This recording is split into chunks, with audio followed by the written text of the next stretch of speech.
আজকে আমরা যাচ্ছিলাম ময়নাগুড়িতে। তো পিসি আর আমি রেডি হয়ে আমরা রাস্তায় চলে আসলাম। অনেক দিন থেকেই ময়নাগুড়ি যাওয়ার প্ল্যান ছিল, তো আমাদের যাওয়া হচ্ছিল না কিছু প্রবলেমের জন্য। তো এখন আমরা ময়নাগুড়িতে পৌঁছেও গেলাম। তো আমরা যাচ্ছিলাম ব্যাংকের দিকে।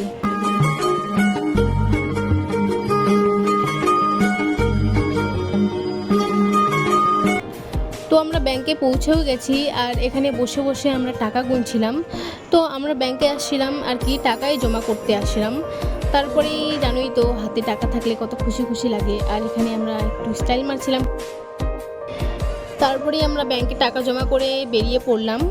তারপর পিসি আর আমি গল্প করতে করতে যাচ্ছিলাম আর কি শপিং মলের দিকে। তো সেখানে কিছু শপিং করা বাকি ছিল, আর ভাবছিলাম যে পার্কে যাব। এই কথাটা আমাকে পিসি বারবার বলতেছে যে পার্কে যাওয়ার কথা। তারপরেই আমরা শপিং মলে পৌঁছে গেলাম। আর ঢোকার সময়ই তো দেখতে পেলাম সুন্দর সুন্দর জামা। আর জানোই তো, যেটাই দেখি ওইটাই নিতে ইচ্ছা করে, টাকা থাকলে যা হয়। বাট আমাদের কাছে এখন অত টাকা নেই, তাও গেলাম। তো দেখলাম সুন্দর সুন্দর জামা দেখলাম। আর পিসি জামা নিয়ে নিল কতগুলা, আর আমি একটা ঘর পোছা নিয়ে নিলাম আমার মার জন্য। আর মানুষের সামনে ভিডিও করতে আমার লজ্জা লাগে, তাই পিসি ভিডিও করতেছিল এখানে আয়নার সামনে, আর আমিও ছিলাম এখানে। তারপরে ট্রায়াল রুমের সামনে দাঁড়াইছিলাম। তারপরে ট্রায়াল করে জামা কাপড় নিয়ে আমরা বেরিয়ে পড়লাম পার্কের দিকে। তো আমরা যাচ্ছিলাম দুজনে পার্কের দিকে, হেঁটে হেঁটে যাচ্ছিলাম কারণ একটুই দূর ছিল।